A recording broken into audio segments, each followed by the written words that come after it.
Good evening and welcome to the final round of the Dean's Cup. My name is Danny Stockton. I'm the intramural chair for the Moot Court Board here at Duke.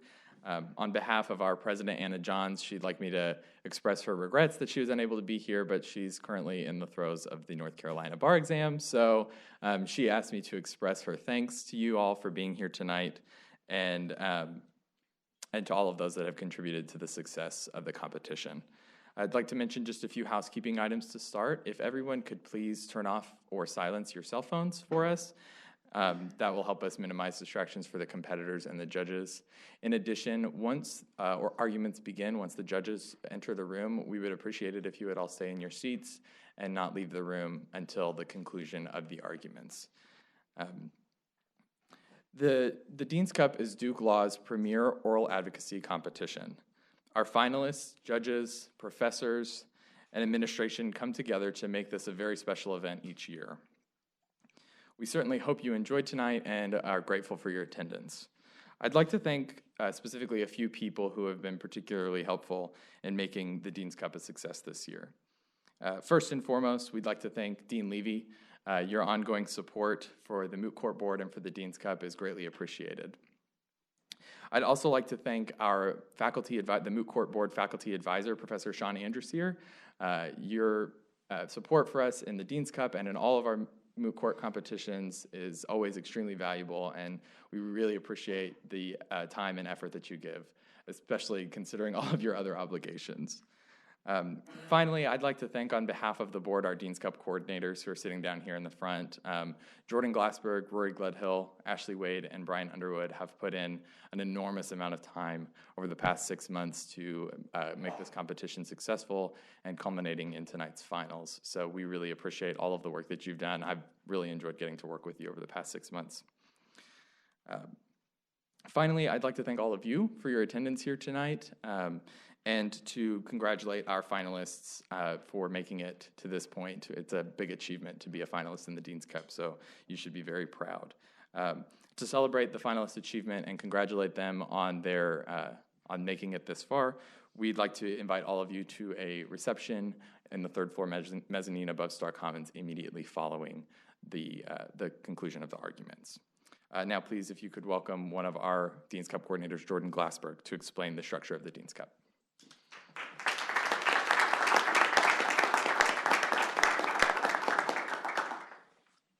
Thank you, Danny. The Dean's Cup is held annually for second and third year Duke Law students and is organized by the Moot Court Board. The problem for the competition is taught in appellate practice held each fall. In the preliminary rounds, students competed individually, each arguing 3 times in front of faculty, judges, and alumni. The 16 competitors with the highest scores made it to the semifinals, where they were power matched into 2-person teams, 4 for the petitioner and 4 for the respondent. Each team argued 4 times, once against each team representing the opposite side. In addition, each team submitted a full-length brief to be graded by 3 faculty members. The highest-rated team on each side, accounting for both oral arguments and brief scores, advanced to this final round. Besides arguing today, the finalists have each wrote a final brief, which were mailed to the 3 presiding judges for tonight's competition. The coordinators wish to thank a few more people. We'd like to thank all the faculty and alumni who helped with judging and grading briefs. We wish to give special thanks to certain faculty who were especially generous with their time, particularly Sarah Emily and Professors Mullum, Beal, Bowling, Bonson, Young, Bradley, Metzloff, and Griffin. We'd also like to thank the event staff, Laura Grisham, Hannah Beardsley, and again, Dean Levy for his support of Moot Court. Finally, we'd like to thank all the Dean's Cup competitors who put in outstanding efforts and made this a really wonderful tournament. Now, Brian Underwood will introduce our judges for tonight's event.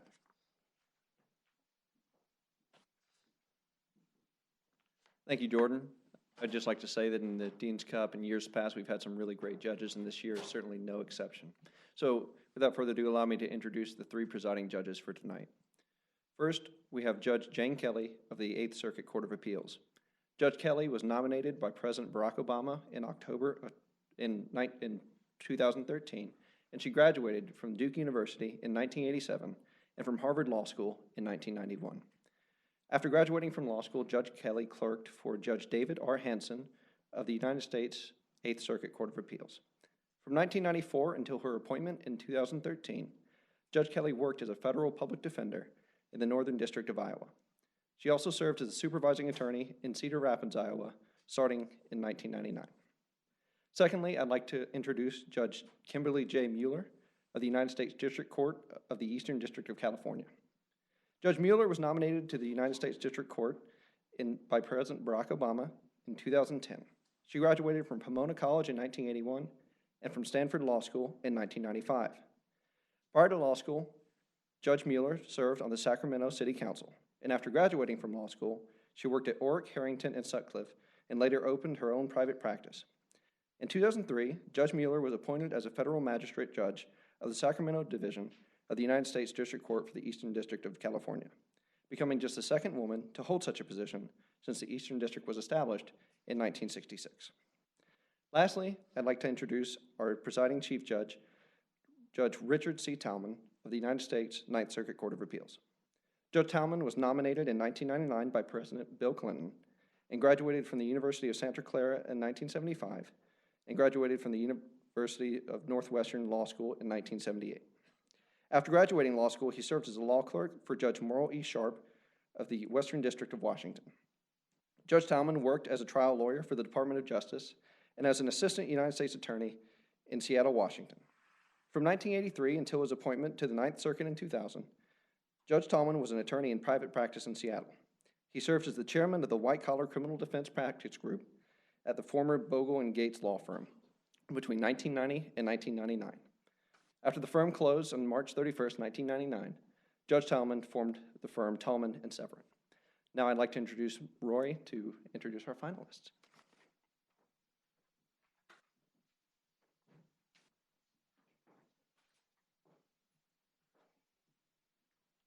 Thank you, Brian. My name is Rory Gledhill, and after months of competition, I have the honor of introducing our outstanding finalists for this year's Dean's Cup. Representing the petitioner, the United States of America, are Meredith Simons and Chase Harrington. Meredith Simons is a 2L from Fort Worth, Texas. She graduated from University of Oklahoma with dual degrees in philosophy and international area studies.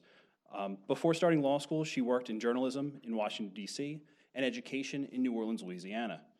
At Duke, Meredith has served as the Vice President of Special Events for the Women's Law Student Association and is an incoming executive editor for the Duke Law Journal.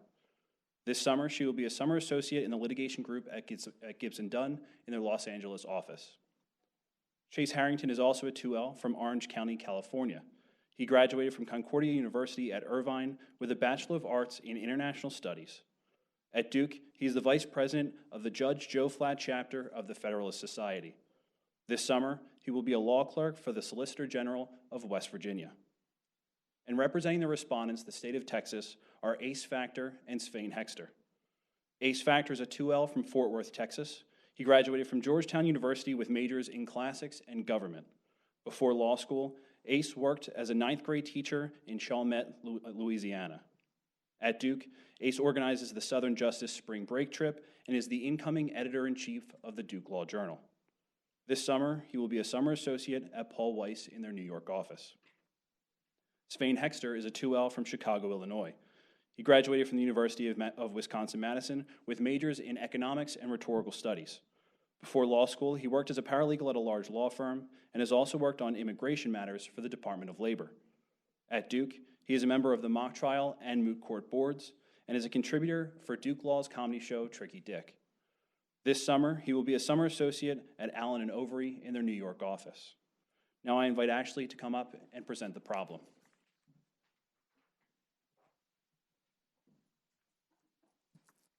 Thank you, Roy. My name is Ashley Wade, and I have the pleasure of introducing this interesting problem that Professor Andrew Sear gave us.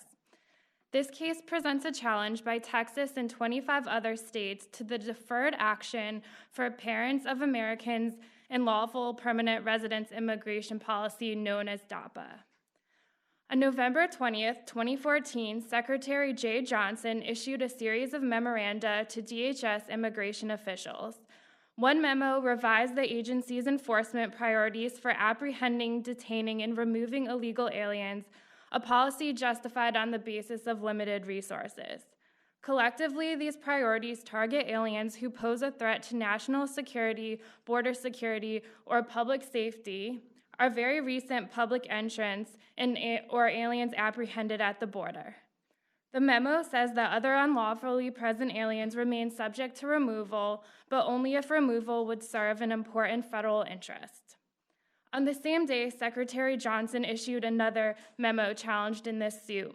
Secretary Johnson directed the United States Citizenship and Immigration Services to establish a process for exercising discretion through the use of deferred action on a case-by-case basis to those individuals who are parents of U.S. citizens or lawful permanent residents who meet other criteria. Texas and 25 other states who represent the respondents in this case sued the United States and DHS officials to challenge DAPA, seeking declaratory and injunctive relief. The district court granted a preliminary injunction to the respondents and enjoined DAPA nationwide. The Court of Appeals upheld the lower court's ruling. In the real case, the Supreme Court has not yet ruled. For purposes of this competition, our participants will be arguing 3 questions. The first question is, do plaintiffs have Article 3 standing to challenge the Secretary of the Department of Homeland Security's November 20th, 2014 memorandum? The second question is the matter otherwise non-justiciable on the ground that the judicial review is unavailable under Heckler v. Cheney. The third question is, did plaintiffs establish a substantial likelihood of success on their claim that the memorandum was required to undergo notice and comment rulemaking? And without further delay, we will now begin the 2016 Dean's Cup.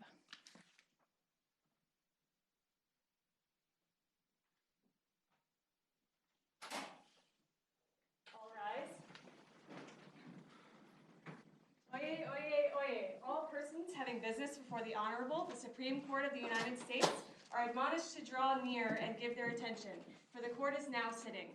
God save the United States and this honorable court. Please be seated.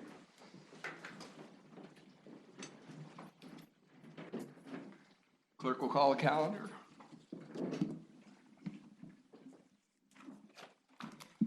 United States versus Texas. Counsel for the petitioner, ready to proceed?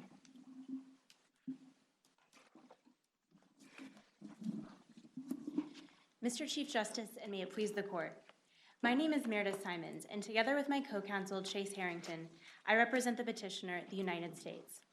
I will address the issue of standing, and my co-counsel will address reviewability and the merits of the state's procedural APA claim. With the court's permission, we would like to reserve 3 minutes for rebuttal. Very well. Thank you. Congress has tasked the Department of Homeland Security with protecting our nation's borders and setting immigration enforcement policies and priorities. The department did exactly that when it issued the Deferred Action Guidance, which is a policy that encourages aliens who are not priorities for departure to report their presence in the United States to law enforcement and to undergo background checks at their own expense. The states that have challenged that policy do not have standing. Texas' theory of standing has no principled limit. It would allow the states to sue the federal government anytime a federal policy had the incidental effect of increasing state spending, even if it was the state's choices that connected the federal policy at issue to the state spending in question. But is this an incidental result? Seems to be a pretty direct relationship between the two, meaning what Texas has to end up spending. Well, it's incidental insofar as the Deferred Action Guidance does not require the states to spend any money. In fact, it doesn't regulate the states at all. The Deferred Action Guidance is only directed at the aliens who may now apply for deferred action. In addition, Texas... But doesn't that give them a right under Texas law to obtain a driver's license? To obtain work authorization, a green card? Doesn't that have a direct financial impact on the state? Well, under Texas Transportation Code, as it is currently written, those who receive deferred action are eligible to apply for driver's licenses. However, the state has the fact that will result in increased driver's license expenditures for the state is the result of 2 choices that the state has made, which means that any increased expenses are not the result of the Deferred Action Guidance itself, but of Texas' own choices. What about other benefits? Workers' compensation, general health insurance, medical care, won't those all be impacted as well if these folks are permitted to stay? Well, in terms of Texas' general spending on things like education and healthcare, the district court held that those expenses could not be considered because those are a result of the alien's presence in the state, not of the deferred action itself. And the deferred action guidance only applies to those who have already been in the states for 5 years. So the deferred action guidance is not going to increase the number of people who are eligible for those types of benefits in the state of Texas. But if the agency is electing not to seek to remove them, why doesn't that have a cost impact on the state of Texas? And you haven't addressed, and perhaps this is not in the record before us, the impact on all the other states who have signed off on this litigation. We're focusing on Texas arguments about standing because that is the only state who the district court addressed their standing. But the arguments are going to be the same across Texas and the other states because Texas' argument is essentially that the same expenses that they're facing with relation to their driver's license expenditures are the same as the expenses that other states are facing. Counsel, you mentioned limits earlier. What limits are there on the federal government's ability to enact a program and force the states to rewrite laws? Not an easy matter. States can't just change laws like that. Well, Your Honor, we would contend that the state is not being forced to rewrite its laws here. The state is welcome to keep its driver's license subsidy in place. If it decides that that subsidy is no longer in its best interest, it's also welcome to change that subsidy. But the state is not being forced to rewrite its laws. In answer to your question about a limiting principle, the deferred action guidance that has been issued here is very much in line with other instances of deferred action guidance which DHS has implemented, which have granted temporary reprieves from deportation to aliens who already have some sort of pathway to citizenship available to them. But ever affecting such a large group? Well, prior to DACA? In the 1990s, under the Bush administration, the Department of Homeland Security's predecessor organization, the INA, enacted a program that was very similar to this one called the Family Fairness Program, which applied to approximately 1 million aliens, which at the time was about 25% of the aliens who were present in the state. So getting back to Texas' driver's license policy and the question of their expenditures there, Texas was on notice when it passed its driver's license policy in 2010 that DHS could grant deferred action to aliens. But that argument begs the question. It seems to me that if it's wrong today, it could very well have been wrong then. And the fact that the state didn't challenge it then doesn't make it right today. Well, deferred action guidance is something that the Department of Homeland Security has been doing both on an ad hoc basis and on a class-wide basis since the 1950s. It has been recognized by both Congress and the Supreme Court. And so I believe that the deferred action guidance is something that the Department of Homeland Security can do and that Texas knew that the Department of Homeland Security could do when it enacted its driver's license policy. But the guidance memo itself talks about the historical origins and the history of deferred action as being primarily applied to individual cases, no? It has primarily been applied to individual cases, but there have also been cases in which both the Department of Homeland Security and Congress have said that deferred action can be made available on a class-wide basis. The Family Fairness Program was one example. There are other examples, including making deferred action available to domestic abuse victims or students who were affected by Hurricane Katrina. So this is something that has happened on a class-wide basis before. But those were all authorized by Congress by statute, were they not?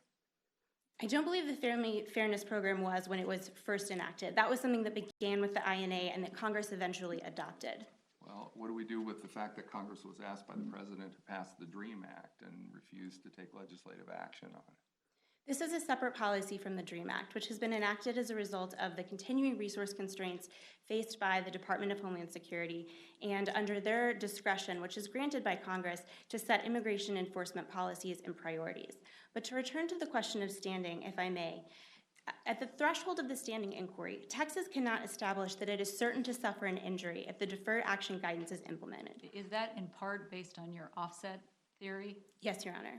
Help me out with your offset theory. We've got a complex economy. What's your limiting principle in terms of sort of the balancing of the benefits and the costs to a state, because at some point it seems it's difficult to disconnect almost any action from any other action when it comes to the economy in a state like Texas. Well, I think the limiting principle is simply what this court held in Lujan in relation to standing and determining whether an injury is certainly impending. And in the case we have before us, Texas is pointing to its driver's license costs to say that it will be injured if the deferred action guidance is implemented. Well, certainly they will have an increased cost, correct? Yes. And so your offset theory is that that the court should be looking at other benefits that may come as a result of those additional costs. Am I right? Yes, Your Honor. And so where do we stop? At what point does a benefit become so disconnected from the initial cost or the initial action that you can no longer do the balancing? if the benefits were going to be completely separate from the government action that gave rise to the injury, then in that case, I think it would be fair to draw a line. But here, it is undisputed that if the deferred action guidance is implemented, Texas will receive tens of millions of dollars more in tax revenue every single year than it would before the deferred action guidance is implemented. That will more than offset Texas costs that are related to driver's licenses. And this court has looked at the long-term effects of a policy before when determining whether that policy in fact injured a state financially. Were any of those policies not designed to stimulate economic growth? Don't the cases look at federal policies that are stimulating growth? Well, in Daimler-Chrysler versus Kuno, yes, the court was looking at a tax credit, which was obviously intended to stimulate the economy. But even though the deferred action guidance was not issued with the intention of stimulating Texas' economy, it is undisputed that it will have the effect of stimulating Texas' economy and resulting in much more money in Texas coffers in tax revenue. Therefore, the same principle that applied in Daimler-Chrysler, which was that plaintiffs did not have standing because an injury was too conjectural or hypothetical, when the short-term impact on a state's budget was going to be offset by long-term tax revenues, the same principle applies here. But you're ignoring my earlier question about the impact on other state services. Now you're making an argument that we should look at the revenues that are going to be presumably earned by the state through additional employment, but there will be additional costs that attend that, will there not? What costs are you referring to, Your Honor? Workers' compensation benefits, health care, education, name three. Again, those are the kinds of costs that Texas is going to be paying whether these aliens receive deferred action or not, because it applies to those who are... Well, it's an increased cost, is it not, based on the fact that otherwise they would be in the process of removal proceedings? Well, the deferred action guidance only applies to people who DHS has already determined are highly unlikely to be deported in the first place, based on the fact that they don't have a criminal record, they have longstanding ties to this country, and the department is... But the problem under the Immigration and Naturalization Act is they're here without status. They're here illegally. It may very well be that the agency can't remove everybody that is in violation of the law, but the problem with your argument is that it does confer a certain status on them. It allows them to get a green card. It allows them to be lawfully present in the United States in contravention to what the Immigration and Naturalization Act says. I mean, isn't that the heart of this case? The executive has essentially said to Congress, we're not going to enforce this provision of the law as to this class of aliens. Isn't that what the case is all about? With respect, Your Honor, the deferred action guidance is actually consistent with DHS's desire to enforce the immigration law because it has the effect of conserving resources for the apprehension and deportation of terrorists and felons and other high-priority aliens by encouraging low-priority aliens to self-report, which saves the agency money. So this policy is not inconsistent with DHS's enforcement mission. But DHS would not need this memo to prioritize in that way, correct? I mean, it could, for example, as I believe it has been doing in recent years, just focus on aliens in local jails and harvest them, upgrade them for federal deportation. Why isn't that a more efficient, most efficient method of managing this problem without raising the constitutional problems? Well, that is an efficient method of managing the problem, but this is also an efficient method of managing the problem. And in terms of the state's standing argument, one of the things that Texas has argued in relation to this case is that it should have special solicitude because of its status as a state under this court's decision in Massachusetts versus EPA. But this court's finding that Massachusetts was due special solicitude in the standing analysis there was based on two factors that simply are not present here. First, Massachusetts was suing under a cause of action that was explicitly created by a substantive statute, the Clean Air Act, which stated that states have the authority to challenge EPA denials of rulemaking petitions. But here, neither the INA nor the Department of Homeland Security Act state that states have the ability to challenge DHS decisions regarding deferred action. Secondly, Massachusetts was suing to protect its quasi-sovereign interest in its territory, which was being eroded as a result of climate change. Here, Texas does not have a quasi-sovereign interest. The deferred action guidance does not harm Texas citizens or its territory. Is there any evidence in the record with regard to competition from this class of employment applicants versus Texas U.S. citizens applying for the same job? There is, Your Honor, and the evidence actually indicates that when, I see my time has expired, may I briefly respond to your question? Sure. The evidence indicates that when aliens in a state are granted deferred action, and this evidence is based on employment figures following the implementation of DACA, that when that is implemented, that everyone benefits, that aliens are able to get jobs that are better suited to their skills, and that pushes their wages up, which has the effect of increasing wages for citizens. But that doesn't really respond to what happens if a U.S. citizen and a DACA alien apply for the same job and therefore are competing for that employment. The evidence shows that there's not very much competition, that DACA recipients being able to apply for higher paying jobs that are sort of above the table rather than the under the table work that they were previously doing, that they fill some of the most basic jobs and everyone else essentially gets bumped up a level. So a rising tide lifts all boats. All right. But thank you. Thank you, Counselor.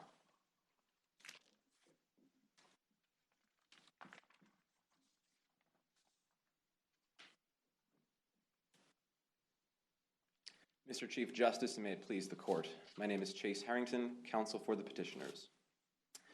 The DAPA Memorandum is an internal executive enforcement guideline that announces a non-binding policy whereby the undocumented alien parents of U.S. citizens and lawfully permanent residents can self-report, undergo background checks, in exchange for a temporary reprieve from deportation.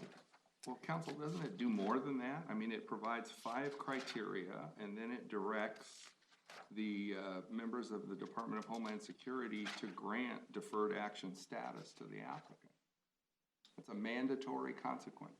And if the agency employee doesn't carry it out, as the President says, there will be consequences.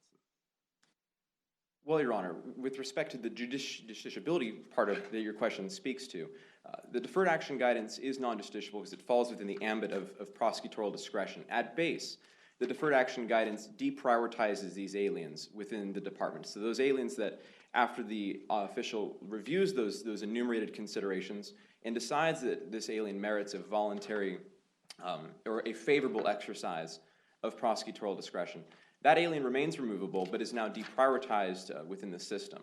But that deprioritization is embodied in a separate memo that is not challenged here. With respect, Your Honor, not exactly. So there are the 3 priority categories that Secretary Johnson enumerated along with the deferred action memorandum or along the same day. But those individuals who don't fall inside those 3 priority boxes can fall into what is effectively a priority 0. So outside of box 1, 2, and 3, there would be even a lower prong, a lower tier of aliens who, because they lack a material criminal record and have strong family ties to this country, do not... The department can anticipate they will not be able to deport that alien at any time. For instance, in this court's decision in AADC versus Reno, it characterized the long and regular practice of the executive granting deferred action to non-priority aliens as resting upon the inherent and executive prerogative of being able to abandon the endeavor of deportation. And so deferred action falls within the ambit of prosecutorial discretion. Isn't this a bit more than simple or straightforward prosecutorial discretion? Because not only does the memo say these folks won't be removed, they also can remain lawfully present in the United States, which is different than simply making a decision prosecutorial not to deport someone. Well, Justice Kelly, I think there are 2 answers to that. The first is that the lawful presence label really just refers to the consequence of the agency's decision to memorialize a decision to forbear enforcement towards that particular alien. And the second response would be that lawful presence does not cure the original sin of illegal entry or unauthorized overstay. It merely allows DHS officials who may encounter that alien a second time to pass over that alien and to concentrate. It's a temporary cure. Certainly, in many instances, it is a temporary cure, but in this court's decision in AADC, a deferred action which was characterized as prosecutorial discretion was also characterized as permanent, as something that the agency would not revisit later on. And so this is palatably different in that it seems like it is a more discretionary use of deferred action. Doesn't the memo provide for extensions so that the deferred action status is good for 3 years, but then it can be renewed, and there's no limitation on how often it can be renewed? Certainly, Your Honor, that is correct, that it can, in fact, be extended, but in many cases it is also revoked later on, which the AADC court didn't acknowledge. It seemed that in deferred action in that sense was a permanent edifice on that particular alien's record, whereas here, yes, it is extended in segments, but it also can be revoked at will. But you're not representing that the record shows that there have been mass revocations, does it? Well, at least 113 individuals had their... Out of 700,000 applications, of which all but 5% were granted? That is correct, Your Honor. That is hardly a tidal wave of revocation. No, it is not, but it's also unlikely that, given that the department can only deport 3% of the 12 million aliens who are present in this country, that the alien children who have spent their lives in this country, who were brought here by their parents, who've gone through high schools, are going to place themselves in the top 3% priority prong. And so the fact that there are even 113 reinforces the fact that this is a discretionary undertaking. Suppose the Attorney General issued a memorandum to the Department of Justice telling all United States attorneys and FBI agents that we are no longer enforcing the bank robbery statute. Would that be lawful under your theory of the case? That would not be lawful for two reasons. The first is that, as this court acknowledged in Heckler versus Cheney, there is a point where prosecutorial discretion becomes abdication and in clear contravention to the statutory guidelines. But if the agency has a statutory command to remove persons who are otherwise ineligible to remain in the United States, how is that different from telling the FBI to stop enforcing the bank robbery laws? Because that would apply to all of the potential offenders and not just the subset which would fall in the lowest priority category. And also, non-prosecution in that sense is different than the deprioritization which the deferred action memorandum is accomplishing. All of these aliens... Suppose the Attorney General said we're only going to prosecute armed bank robberies. If you just do it with a note, it's okay. That likely would be unreviewable if the department was making that decision because they only have the resources. So does the constitutional command that the executive shall take care that the laws be faithfully enforced have no meaning in this arena? No, it certainly does have meaning, Your Honor. It specifically applies to a prioritization setting. And so in that instance, if the executive branch is countenancing bank robbers that they have no need to countenance, that would appear to be an unfaithful application or enforcement of the law. But here, where the Secretary only has the resources to deport the top 3%, isolating the individuals at the bottom 10% and giving them notice that they're unlikely to be have deportation proceedings instituted against them is facilitating a targeted enforcement policy for those aliens at the top. It diverts resources and allows the executive branch in this instance to obtain a record level of deportations for aliens at the border. And the next reason on justiciability why this is fundamentally an act of prosecutorial discretion is that the collateral benefits which respondents point to flow from pre-existing and unchallenged statutes and regulations. They do not come from the deferred action guidance. Congress, through IRCA, created the work authorization provision in 8 U.S.C. 1324A, which the agency has relied upon since the 80s. But go ahead. The immigration statute, as I understand it, has categories of folks who are eligible for work authorizations, whether it be a victim of a crime or another category of person. Why is this just not another category of person that really is outside of the agency's ability to define? The statute defines some categories that get this benefit. Why is this just not another category? Well, Your Honor, I think there are two answers. The first is that textually, Section 1324 doesn't purport to cabin the Attorney General's ability to issue work authorization, but rather implicitly recognizes this inherent authority that had been ongoing for many years prior. And the second reason is that the enumerated categories that you speak to oftentimes came after that section was promulgated, that the Congress has certainly added to the categories of aliens which could be given work authorization in those enumerated ways, but has in no way ever taken away or subtracted from the Attorney General's ability to issue deferred action in the first instance. It has ratified that decision through subsequent statutes. And so I think the discretionary power that the agency has in this instance is especially important when considering the merits of the state's procedural APA claim. A divided Fifth Circuit panel concluded that this 5-page intra-agency memorandum constituted a legislative rule that carried the force and effect of law. That decision is wrong and should be reversed for 3 reasons. The first is that the deferred action guidance does not create an individual right or obligation, which this court has held is an inherent component of a legislative rule. Secondarily, the deferred action guidance does, through its language and text, preserve considerable discretion for the individual immigration agents. As a practical matter, from the recipient of the lawful presence existence, is it, given the numbers that have been revoked, what did you say, 31? 113 with just the DACA program. That have been revoked. I mean, as a practical matter, if you are a beneficiary of the deferred action, don't you really, as a practical matter, have a benefit? The benefit that you have comes from federal statutes and regulations. And so whether you have, now, if you're talking about the benefit of deferred removal, certainly. It seems like you get deferred removal, you're lawfully present, which then triggers a number of opportunities for work authorization, et cetera, et cetera. It sort of starts that ball rolling. So what our response to that would be is that the fact that there are substantive effects triggered in other statutes doesn't color the deferred action guidance here. And it is very analogous to other federal programs of prosecutorial discretion, the corporate amnesty program for antitrust violators that the Department of Justice runs, which the Third Circuit at least held is unreviewable because of separation of powers principles, or the fugitive safe surrender program, which also confers collateral benefits on non-prosecuted parties such as drug rehabilitation. Also emerged out of just a press release. It didn't take a statute or a regulation to move forward. But the Fifth Circuit panel was very clear in saying deferred action, however, is much more than non-enforcement. It would affirmatively confer lawful presence and associated benefits on a class of unlawfully present aliens. And then the panel went on to say that revocability is not the touchstone for determining whether or not a new class has been created here. How does an administrative agency have the power to do that when Congress declined to do so with adopting the DREAM Act?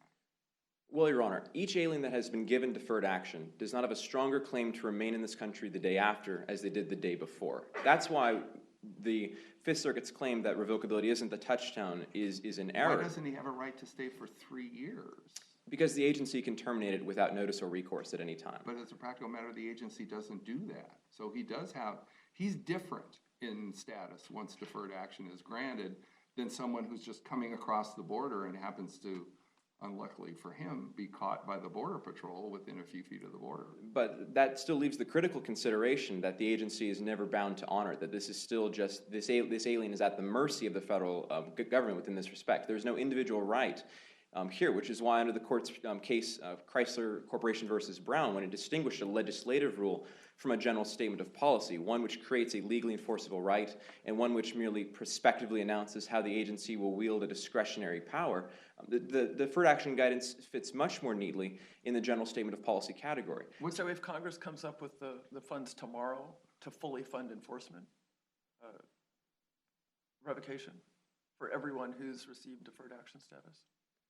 Yes. If Congress gave the Department of Homeland Security the funds to deport all 11.3 million aliens, then yes, then the department could immediately terminate all grants of deferred action because they wouldn't be commensurate with the agency's priorities. Could or would? I can't speak to would. They certainly would. The legal basis for deferred action would certainly be substantially thinner at that point because the justification is that it is facilitating this targeted enforcement policy. So this whole case turns on the budget of the agency? Is that the justification for the policy? I don't believe the whole case turns on the budget. I think that's a factor that points in our favor. But especially when you consider the Fifth Circuit's test of genuine discretion, whether the guidance draws a line in the sand that it forces these individuals to grant deferred action, as well, the text of the deferred action guidance points that this is a case-by-case undertaking. But didn't the district court make a factual finding that this discretion is pretext? And then once you have a factual finding, isn't that a bit of an uphill battle to overcome? The factual finding was clear error because the district court conflated rejects and denials, individuals with improper paperwork and individuals who on a discretionary basis did not merit a favorable exercise of prosecutorial discretion. But the district court also looked at the fact that the applications went to the service center, not to the field office. And so we don't have an individual asylum officer or DHS hearing officer actually conducting any kind of a meaningful interview. If you meet the 5 requirements, you get deferred action status. But the district court also didn't consider the Neufeld declaration of someone who was at the processing center who could characterize what that looks like. And that individual said that 188,000 requests for further evidence were issued. They also noted that people were rejected for considerations. 188,000 requests for more information, which may mean you didn't sign the application or you failed to check all the boxes, and so we're returning it to you for further action. I see that my time has expired. Might I briefly answer your question sure. and conclude? The 188,000 requests for further evidence were to clarify parts of that individual's past to ensure that they were a deserving applicant for this exercise of prosecutorial discretion. And it's that discretion which both makes this memorandum non-justiciable as well as a general statement of policy. Thank you. Very good. Thank you, counsel. We will now hear from the respondent.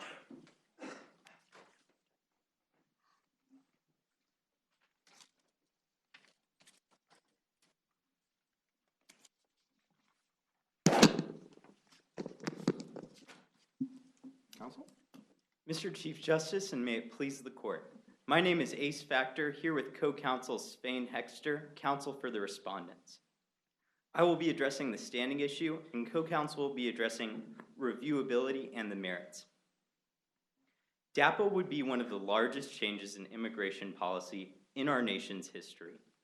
Changes in immigration policy have to come from Congress, not the executive. The Fifth Circuit was correct. The states have standing. Once DAPA goes into effect, the state of Texas will suffer a concrete injury in the form of millions of dollars in driver's license costs.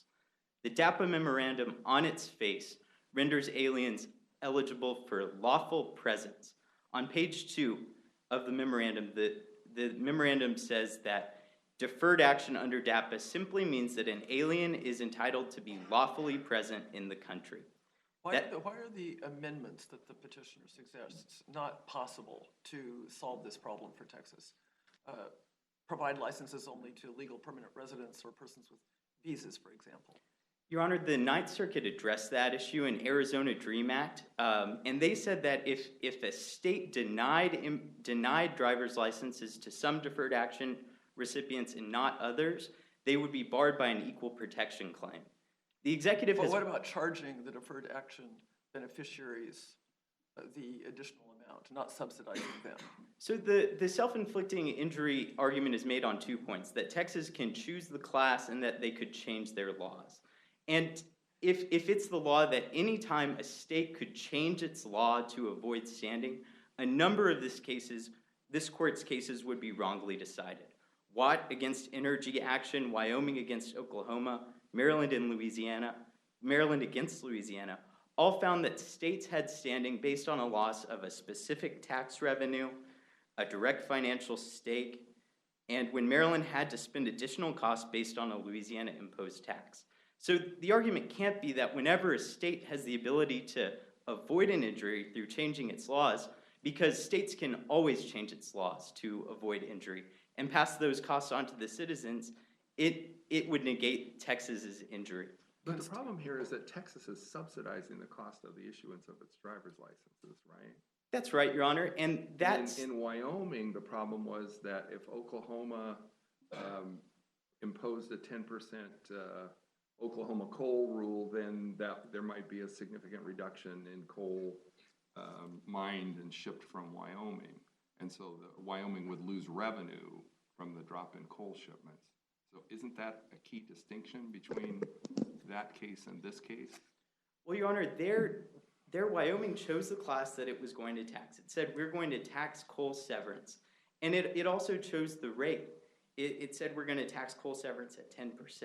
And the court still held that Wyoming had standing because it suffered an injury in its sovereign capacity.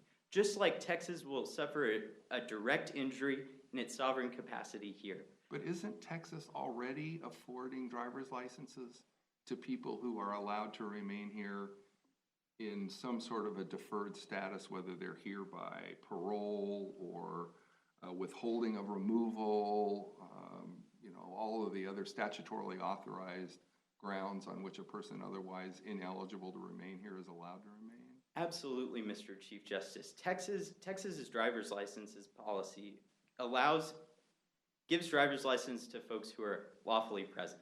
Texas has to rely on the federal classifications to make its driver's licenses because it can't create its own immigration classifications. But what's the difference between deferred action status with this group of aliens versus the deferral of removal of another alien who may suffer harm if he or she is returned to their country of origin?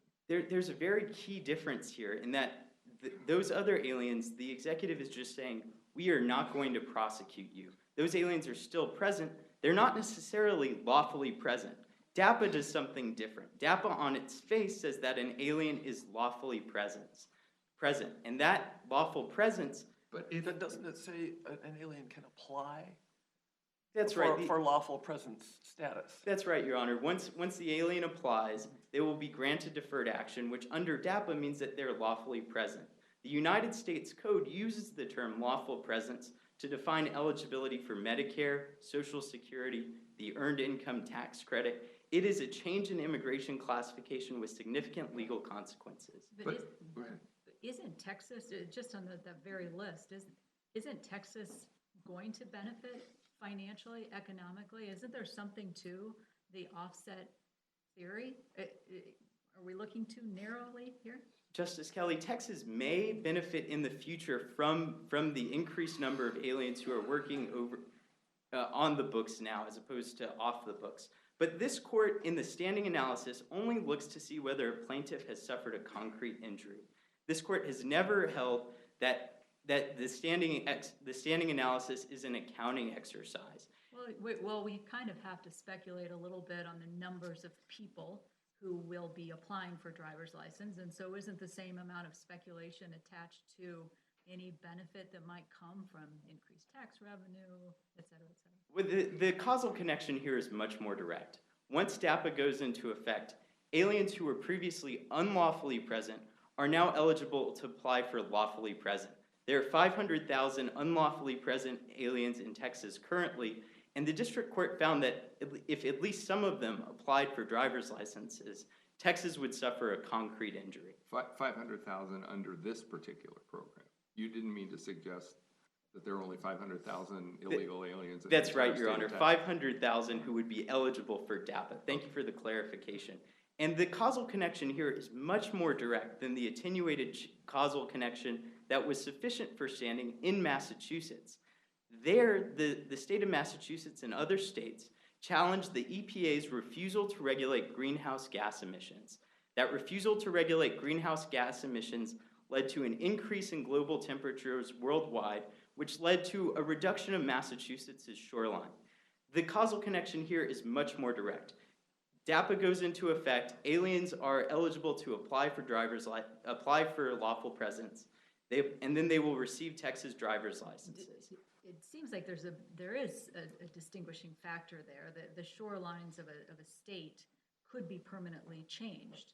Here we're talking about the ebb and flow of money, finances. We're talking about a financial injury, and we're also talking about an injury that Texas will suffer in its sovereign capacity. And that you're equating with sort of the ecological boundaries of a state. Not exactly, Your Honor, but when Texas joined the Union, they surrendered the ability to make immigration classifications for themselves. Texas cannot surrender the sovereign prerogative to define who is lawfully within their borders. Just like Massachusetts surrendered the ability to regulate climate change. So in this cooperative federalist structure, Texas has a sovereign interest in the immigration classifications made by the federal government, by the federal Congress. And that is a much more direct chain than the chain that was sufficient for causation in Massachusetts. Can a state pass any law that could effectively block immigration policy decided by the Secretary, who is delegated authority to set policy? No, Your Honor, if the state passed a law after the policy, that would be something more like Clapper, the self-inflicted injury doctrine, which Clapper said is a narrow doctrine, which only applies where plaintiffs manufacture standing. And Texas hasn't manufactured standing here. Its driver's license laws were in effect long before the DACA and the DAPA policies. And so if a state passed a law tomorrow saying we're going to subsidize driver's licenses and only give those to the folks who are lawfully present, that would be more something like manufactured standing. But that's not this case. How long has that state statute been in effect? Texas has subsidized its licenses since the 1980s. So any pre-existing law can work Your to Honor, block? This court in Clapper said that the self-inflicted injury doctrine is a very narrow doctrine that applies where plaintiffs manufacture standing based on hypothetical future harm. And further, a state would not be able to challenge something like a single instance of a refusal to prosecute because it would be much more difficult to show causation. That the state would have to show that single instance of prosecutorial discretion without lawful presence would cause a concrete injury that was caused by that decision that would be redressable in court. This is a different matter. The executive only has the ability to grant deferred action under 4 specific instances: Hurricane Katrina victims, specific victims of 9/11, TNU visa applicants, and asylum seekers. And Congress has specifically enumerated a class of folks who can gain lawful status based on the status of their children. And those people, parents of United States citizens, have to meet a number of hurdles. They have to leave the country. They have to wait until the reentry bar expires and come back. This is very different. The executive is creating a new class of folks who are eligible for lawful presence. And the executive's new memorandum declares that unlawful conduct is lawful, and they don't have that authority. But with regard to the limiting the statutes you're referencing, that they don't actually confer deferred action status. That they don't go that far. The provisions for a parent leaving the country and then applying for reentry. That statute in the INA allows one to apply for a green card after they return, and that's just for parents of United States citizens.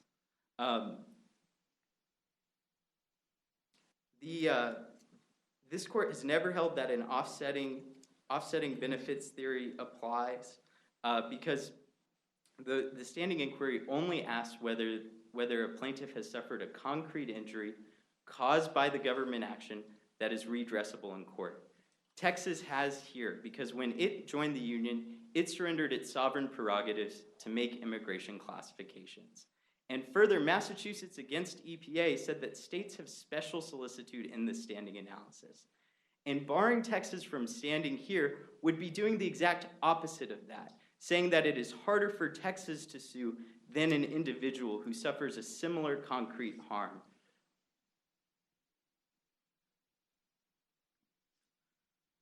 This court should follow its precedent in Massachusetts v. EPA and hold that Texas has standing here because it is suing to protect its sovereign interest. It will suffer a concrete injury as soon as DAPA is implemented that is not only fairly traceable to the DAPA memorandum, but the DAPA memorandum is the only cause of Texas's injury because it removes a categorical bar for eligibility for lawful presence. This injury is also redressable in court because this court can affirm the lower court's injunction. I urge this court to affirm the lower court's injunction, and if this court has no further questions, I'd be happy to proceed. Very well. Thank you, Your Honor. Thank you, counsel.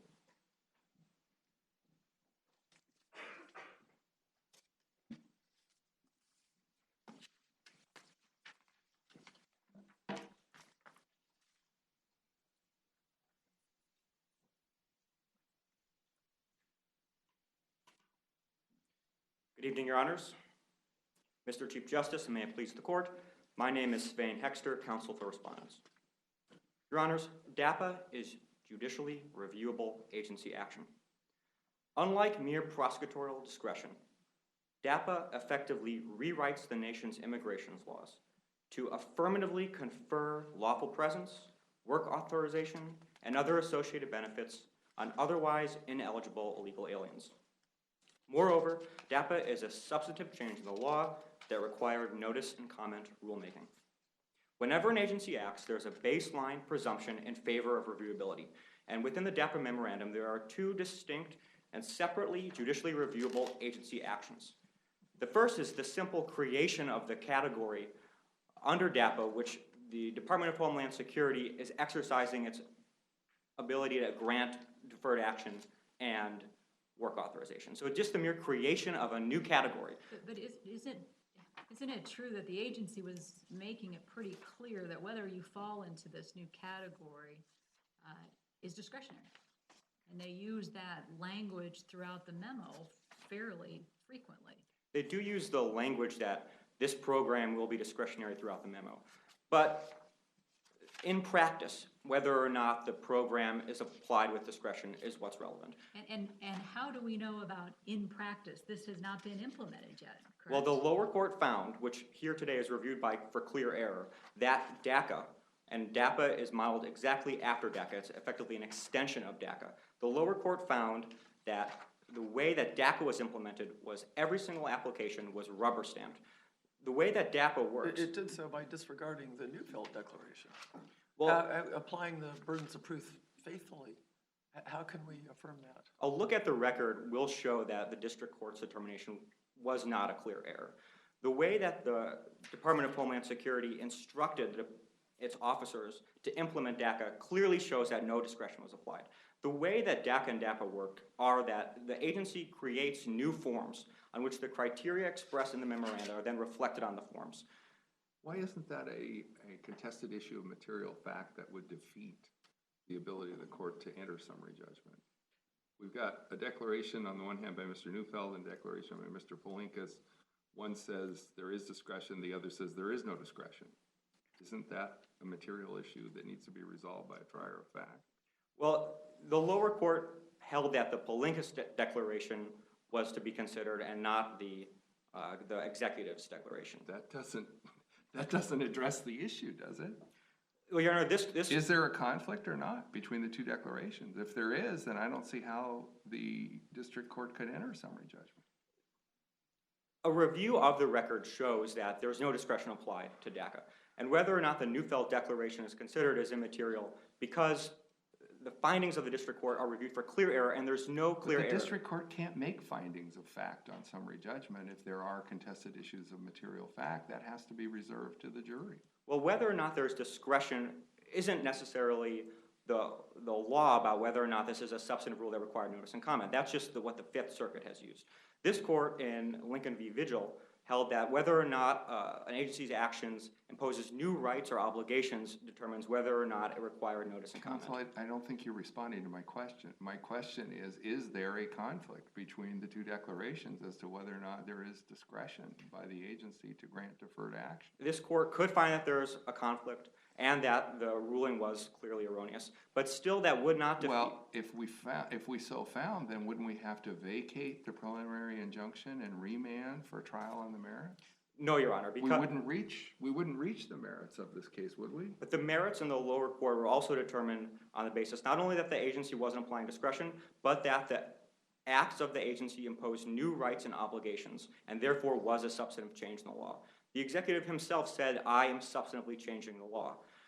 The rights and obligations imposed by the DAPA memorandum are all the obligations, first, of the many parties, individuals, agencies statewide and across the country, that will have to enforce the deferred action status and work authorizations granted to the aliens. So just going back to the executive's admission, is that a fatal admission? Is there only one way to understand his use of the word law in that context? It may not be fatal, but it is against the interest of the executive, and it is relevant in determining whether or not this is a substantive action.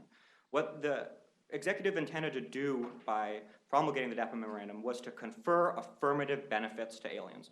The separate prioritization memo accomplishes everything that the executive can do under Heckler. That memorandum allocates the Department of Homeland Security's resources in a way that instructs officers on how to exercise their discretion with prosecution.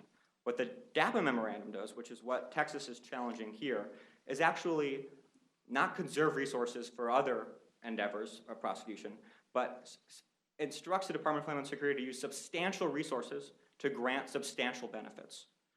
So, what are the substantial resources that are being expended? So first, the Department of Homeland Security would, and this is all on the record, would need to create a new processing service center in which just to solely review the millions of DAPA applications that it expects to receive. That service center is expected, this is in the Palinkas Declaration, that service center is expected to employ 1,000 employees. So while the executive is saying this DAPA memorandum is about conserving resources for other endeavors, it's actually about expending significant resources to confer eligibility for benefits on a new class of aliens. And is that why you're asking the court to, well, why you did ask the district court to find that this really wasn't a discretionary act, that their motives are suspect? Well, on the issue of judiciability, whether or not this is an agency action, the motives aren't pertinent, right? Just the fact that the agency acted first by creating the new criteria, and second, each time it grants deferred action status, that's an affirmative act of deferability. For the merits... But the Secretary is, in large part, with respect to the work authorizations, for example, piggybacking on longstanding regulations that have not been challenged. How do you deal with that piggybacking aspect? It's true that there are regulations that either require or permit a deferred action recipient to apply for work authorization. But the grant itself of deferred action status and lawful presence is an affirmative benefit that the agency, in which the agency has acted, and which courts can then review to see whether or not the agency had statutory authority to make that action.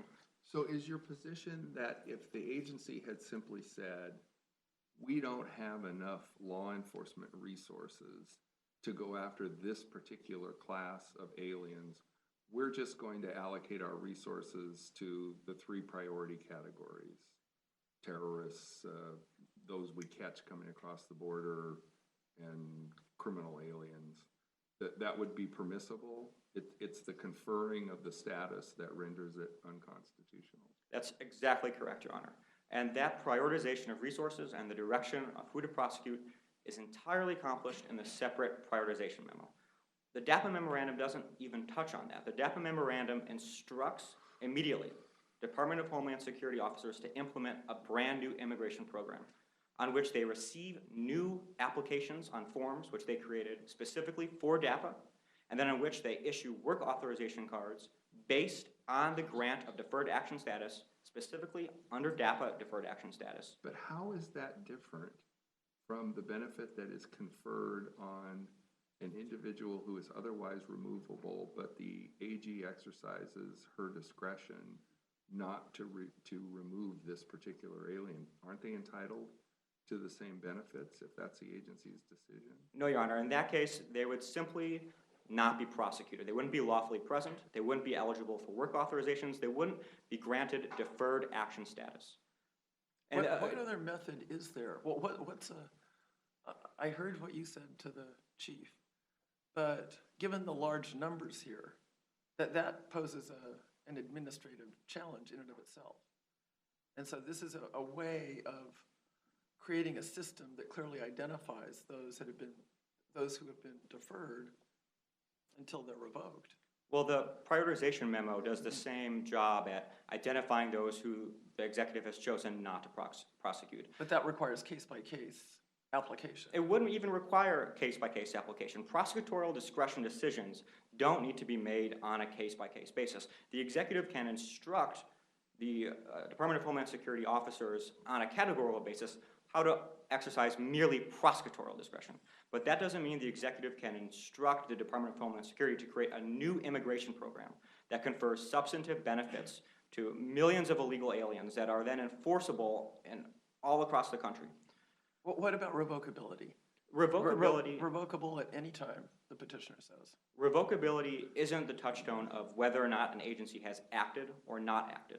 For instance, there are many forms of immigration visas, even some forms of immigrant visa processes that are revocable by Department of Homeland Security. Just because the deferred action status is revocable doesn't mean the agency hasn't acted when they've granted deferred action status. Nor does it mean the agency has not acted when they've created a new category of aliens that are. So is your position that this case is different from cancellation of removal because Congress has specifically authorized that remedy or relief? This case is different from mere cases of removability decisions because it confers benefits. It creates a new class that can now submit applications and has the right to have those applications reviewed on those criteria. But if the agency grants cancellation of removal, doesn't it entitle the alien to these same benefits? No, Your Honor. In AADC... Are you sure about that? I'm not sure that's right. It is true that in some cases, the executive has historically exercised case-by-case deferred action, which has triggered a regulation that permits them to apply for work authorization. Right. However... And that's no different, is it, than deferred action conferring lawful presence, which also entitles you to work? It is different because, first, there's no creation of a category on those... By Congress or by the administrative agency? By the administrative agency. I gave you the example of cancellation of removal, which I believe is authorized by statute. That is authorized by statute, and that's a cancellation of removability after a deportation order has been issued. So after a deportation order has been issued, the executive then can cancel removability, that alien is granted deferred action, and then that alien is eligible to apply for work authorization. For the same benefits. And lawfully present? It's not clear whether or not lawful presence is granted. Now, this is different in two reasons. It triggers a different regulation. So in this regulation, aliens are required to apply for work authorization. And that's why in both DACA and DAPA, we see mandatory work authorization applications accompanying the deferred action applications. And whenever a deferred action is granted under DAPA or DACA, work authorization is granted. But doesn't that just mean that they're authorized to get a green card? No, Your Honor. Isn't that the practical There's thing? no green cards at issue with either DACA or DAPA. Well, how does the employer know that they're They have here a- lawfully? They have a work authorization card, Okay, which is different. which is different. Okay. And they're required to apply, they're not just made eligible to apply. That's right, they're actually required to apply. So the executive's characterization that DAPA merely grants deferred action and then the reliance entirely on pre-existing regulations that then confer work authorization and the accompanying benefits is a mischaracterization of what DACA and DAPA actually do. The purpose of DACA... Where's the language that says that they're required to apply? 8 CFR 274A12 C14, that differentiates those who have had their removal orders deferred. In that case, they're only eligible to apply for work authorization. And then under C14, those granted deferred action status are required to apply for work authorization. And what the lower court found is that when C14 is in play, when deferred action status is granted, not in the context of a removal order, that regulation is only in effect when the statute and the INA or regulations have created a class to grant deferred action. So the executive can't create a class of beneficiaries for deferred action and then rely on that regulation to require work authorizations. What the executive can do and has done historically on a case-by-case basis is once a deportation order is issued, the executive can then abandon the endeavor to fulfill the deportation order and grant that illegal alien deferred action. Moving on to the rights and obligations that make this a substantive change in the law.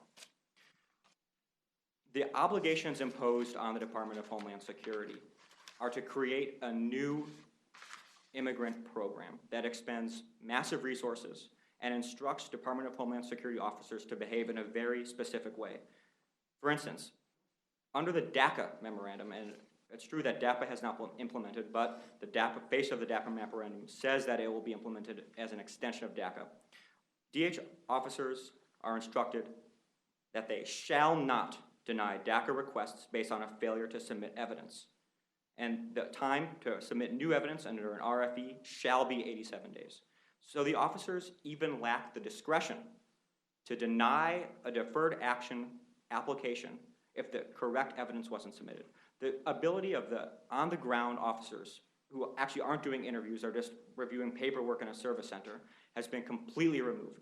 But that is a requirement at the early stage of the application, correct? You're not representing that the memo requires an acceptance of the ultimate application. The memo itself doesn't require an acceptance of the application, but whether or not this is a substantive change in the law that require notice and comment rulemaking is about whether or not in practice there's discretion applied, and in practice whether or not rights and new rights. Why isn't it a good thing to give, for a secretary in this sort of situation, to give guidance to folks across the country how to implement these policies in a fair fashion? Why isn't that something that should be encouraged? Well, it is a good thing and it should be encouraged, so long as what's being guided and directed is within the statutory authority of the agency. Once we get outside the statutory authority of the agency or the prosecutorial discretionary authority of the agency, it's not a good thing that the agency is creating a new immigration. But why doesn't this fall in within the General Enabling Act legislation that says that the Secretary shall be empowered to promulgate policies and procedures in order to guide the agency in discharging its lawful function? I see my time has expired. May I briefly respond? The ability for the executive to that grant of authority doesn't cover the widespread new classification of a category that would grant lawful presence and work authorization to 4 million illegal aliens. If Congress intended to grant that authority to the executive, it wouldn't be hidden in that kind of grant of authority. It would be very explicit.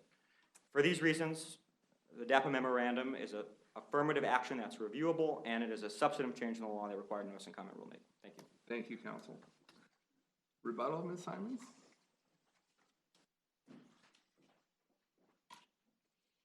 May it please the court. With regards to the crucial threshold inquiry of standing, the government's position with regards to standing is not that the states don't have standing because they could change their laws. The government's position is that the states don't have standing because they made the choice in the first instance to connect eligibility for a state law subsidy to DHS decisions, including DHS decisions related to deferred action. But Respondent points out they made that decision years ago, years and years ago. They did make that decision years ago, but the current statute that Texas is operating under was enacted in 2010 after decades of DHS implementing deferred action on both an individual and a class-wide basis.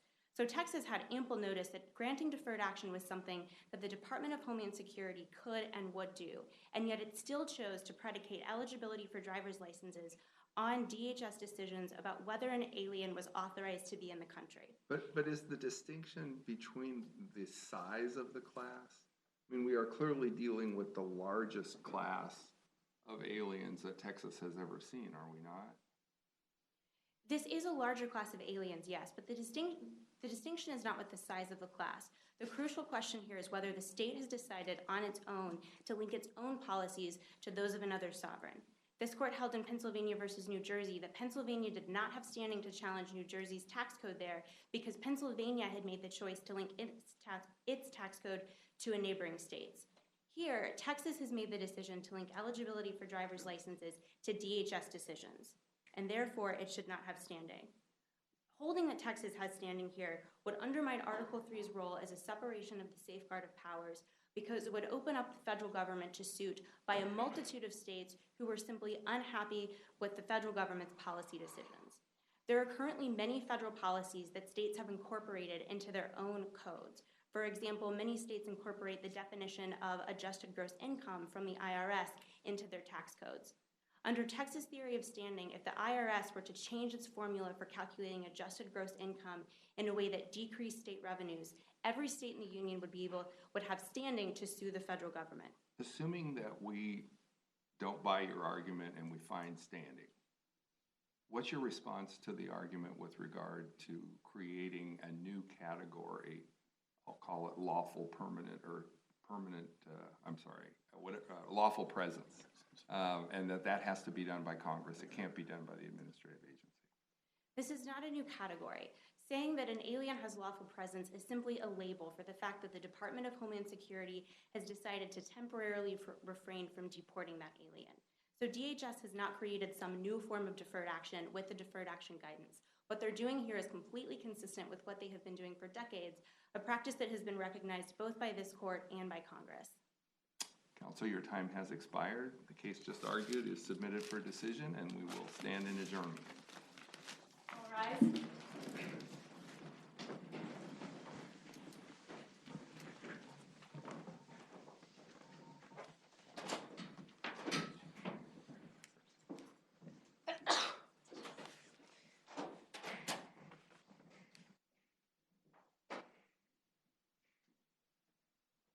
Please be seated. While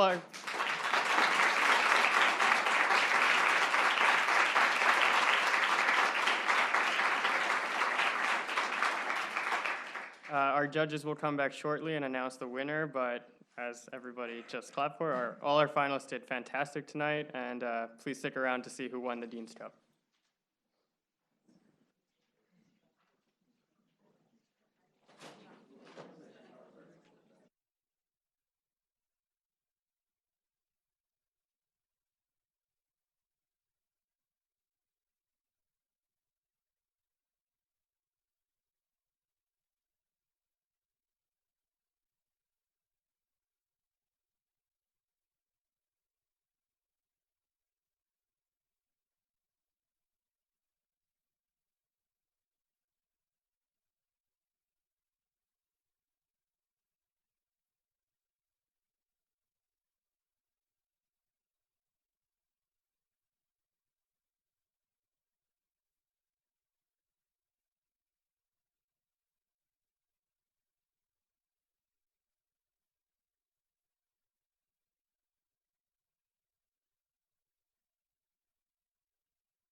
Please be seated. One thing you will learn about judges is that we are nothing if we are not decisive. We make decisions for a living. But I have to say, the quality of the advocacy was absolutely outstanding. I wish that every argument that I sit through as a Court of Appeals judge was as well presented and as effectively argued as the case today. It was a real pleasure to hear you. I thought it was a challenging problem when I read it. It's always kind of a bold move to tackle an issue that is currently live and pending before the highest court in the nation, but I'm absolutely convinced, and I know I speak for my two colleagues when I tell you that any one of the four of you could easily handle this argument before the Supreme Court of the United States, and it would be a very impressive performance. So well done to all of you. Unfortunately, we have to decide, and so the court has decided that the best team is the team for the petitioners, and the best oral advocate is Ms. Simons.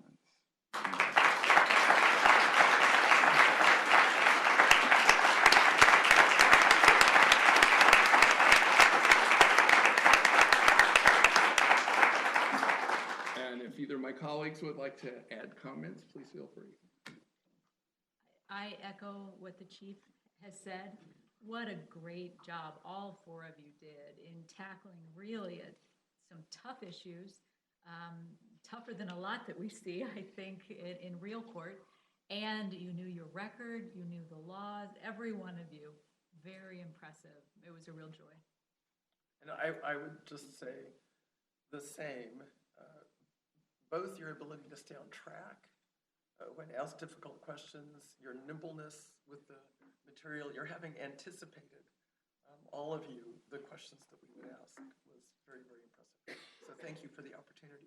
And I would just add, our job is at the peak when we have advocates who are incredibly well prepared, when all three of us are well prepared for the argument and we can have a real conversation with the lawyers about the toughest issues that the case presents. And you just did a marvelous job, and it was just a pleasure to hear your argument and participate today. So we may not have taken much time back there, but it was not easy. So, anything else? Does the dean present the cup? Yeah. In due time.